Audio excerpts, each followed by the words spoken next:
Hello Believe Nation, today I'm going to talk about 7 ways that you can get started with $0.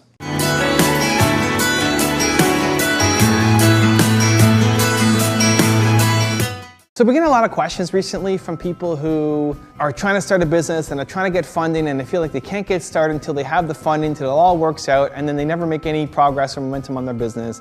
And I'm here to tell you that I hate spending money until I'm making money. It's totally possible. I'm going to share with you 7 ways that you can get started without spending any money on your business so you can start making it.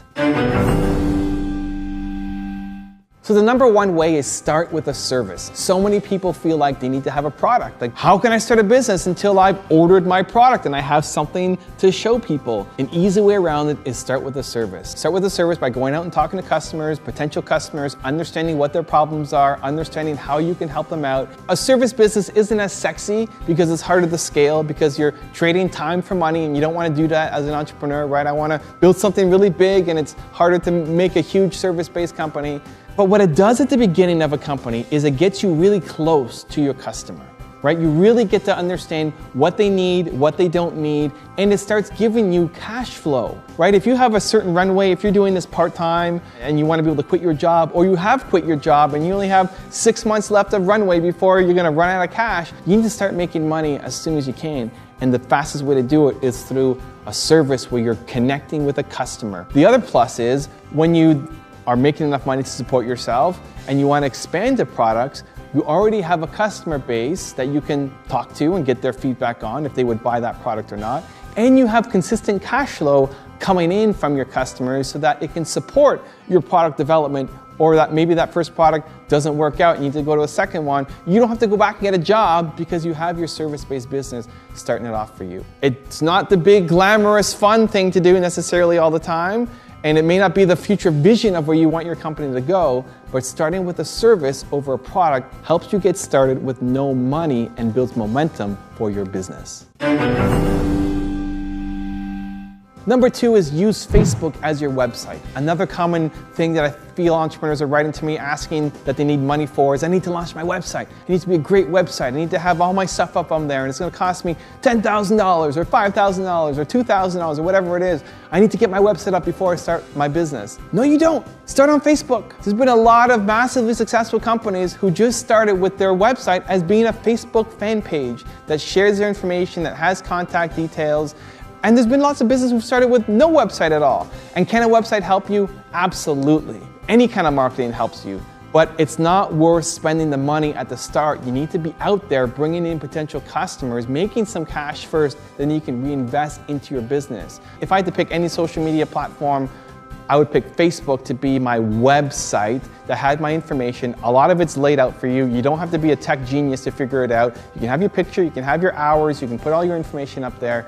Start with a Facebook page instead of a website, and as you start to make money, then you can transition to building your own site and paying for it.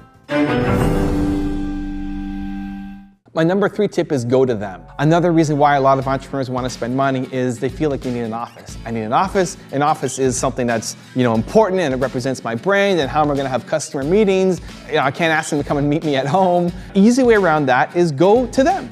Right? You want to meet with them about their business, about their problems, about what they're going through. Go to their office. It's a great way to do it because you get to see them in their setting. You get to understand them better. They're comfortable. You get to see their environment. It'll help you make a better judgment call. And if you don't want to go to their office, or maybe they don't have an office, or maybe they don't feel comfortable in an office, meet in a coffee shop. I've had an office before. I have this space here, trying to dance salsa. All of my meetings are still held at a Starbucks or a local coffee shop. I prefer it. I like the vibe of a coffee shop instead of being in a formal office. And so the first thing that you do with your business is not go get an office. Don't spend money on that. Instead, invest into the relationships, invest into the time, and go meet them or meet at a coffee shop and use the money that you get to spend on marketing and growing your business. My number 4 way to start without spending any money is make alliances. A lot of people need to raise money because they feel they need to go out and spend it on marketing. I need to take out an ad campaign. I need to spend on Google ads, maybe not TV ads, radio ads and newspaper ads and flyers and business cards and all this stuff I need to go and spend money on. Don't spend money on that stuff. You don't know if it's gonna work out or not. And I hate the idea of you dipping into your pocket and you closing that window of how long you have to make this business a success. Instead, spend your time to go out and make alliance partnerships. All it's gonna cost you is your time and your hustle and your energy and not your dollars. Find people who are already selling to your target market, who are not selling what you sell, your service, and go and connect with them and see how you can make some kind of arrangement. And if you spent your time lining up coffee meetings or going to their office to have sessions with 20 to 30 to 40 people who are all potential alliance partners, some of those are gonna work out. And some of them are going to be referring clients to you, and now you're in business. And then the money that comes in, you can figure out if you want to go and spend it on marketing and business cards and websites and all this other stuff. But don't start spending on that until it comes in. And the easiest way to grow a business is through alliances. The people who are already selling to your target audience, find a way to partner up with them. Not that they own a piece of your company, but just a way to pass business to each other. If you do a good job servicing their clients, it's a win for them. Think about who people are buying from before they buy from you or after they buy from you. What's the cycle of a product or service sale before or after they buy from you? And who are they buying from?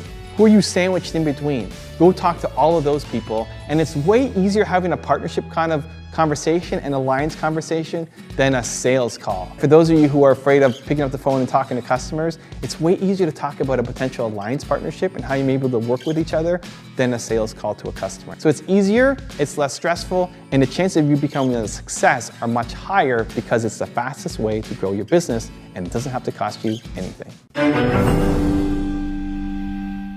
My number 5 way is get noticed. I'd be using all of the free tools that I have at my disposal and my hustle, heart, energy, and drive to get people to pay attention to me and get my name on people's radar. And so you can use social media, right? You can be posting from your own accounts. You can be connecting with people who already are known in your community so that you're part of their community and you get to connect with them and you get to share their advice and comment. If you're trying to sell something that is to the entrepreneur community, you want to connect with me, you want to leave comments on my Facebook, you want to leave comments on my YouTube, you want to tweet me up, I should know who you are, right? And not just selling me, be a part of the community first. Respond to some of the stuff that I'm putting out there. Share your comments in the videos below so that you're a known quantity. There are some of the people who leave comments on these videos that I know who they are because they do it consistently. And if they ask me for something to review their product, review their service, check out their website, whatever it is, I would do it. I would say yes because they've already contributed a lot back to me first.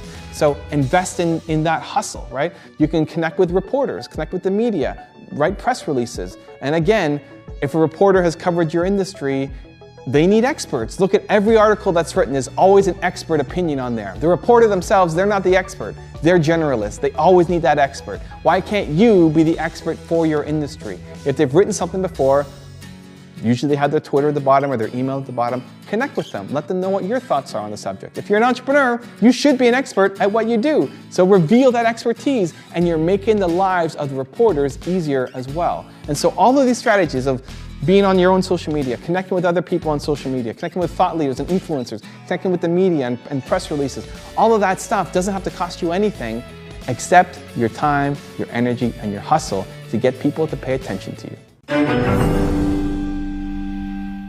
My number 6 way to get started without spending money is to pre-sell. So a lot of people again feel like I need to raise capital to build my product and to get it out there and to build the marketing and to actually create something, where now it's never been easier to pre-sell and create campaigns. If you look at websites like Kickstarter that are out there, where you only actually have to go out and produce whatever it is you say you're going to produce if you raise enough money to be able to do it. And now you can't just put an idea up on Kickstarter and hope it's going to take off. The companies that do the best, the companies that raise the millions of dollars, the companies that achieve their goals are the ones that are out hustling afterwards, right? You launch your campaign, you have to make a beautiful video around it, and again, you could, ideally you're working with somebody, but if not, you just do it yourself. Then connect with the media and connect with influencers and drive people to that page so they're attached to the mission and what you're all about and they love it and they want to pre-order it. And if you don't get it, you don't get enough sales, then you actually don't have to go out and create that thing that was going to cost you a lot of money. Part of being an entrepreneur is constantly trying to figure out, how else can I do this? How can I be more resourceful? It's never about the resources you have, it's about the resourcefulness that you have. It's being able to do what you can with what you have instead of focusing on the things that you don't have. And if you keep focusing on those things you don't have, then you're never going to be the success. You're always going to have a cop-out. You're always going to have a reason, and you're never going to drive forward on your path. And so pre-selling is a great way to be able to do that before you actually launch it, to see if there's an appetite for it, so that when you do launch it, you have the money to pay for it. And my number 7 way to get started without spending any money is to barter, is to trade. Think about the things that you need to spend money on and find people that you can make that kind of connection with, where you are trading with each other. So as an example, when I had sold my first business, I was looking to start something new, and I wanted to have some office space, right? I wanted to have office space, but my own rule, don't spend on office space. So I made a deal with a local venture capital company where I got to be a part of their operation. I was helping bring in deals. I got a desk at their location, which was at Yonge and King. For those of you who know, Toronto is one of the most prestigious addresses that you can have in the city. It's right in the downtown core. And I got the office space for free. And as I started building up my new company, I had 4 to 5 to 6 sometimes people working at that office for free because I bartered, because I was helping bring in deals for that business. Whatever it is that you feel that you really need, find somebody who can provide it for you and figure out what they want, because money is a currency, but there may be something else that you can do for them, so you can trade to get to where you want to go. And again, it's about being resourceful and not about the resources you have. So that's a summary of the 7 things that I think you can do to start a business without having to spend any money at all. I'm curious, what do you guys think of the video? What did you learn from it? What can you apply to your company? And did I miss some? Is there an 8, 9, 10 that maybe should be on the list? Leave it in the comments below, and I'm going to join in the discussion. I also want to give a quick shout out to Alan Conway. Alan, thank you so much for buying a copy of my book. Really, really, really, really means a lot to me. For those of you watching, if you want your chance at a shout out in a future video, make sure to pick up a copy of the book. It's really good. And email in your receipt so that we can keep track and send you the bonuses. Thank you guys so much for watching. Continue to believe, or whatever your one word is, and I'll see you soon.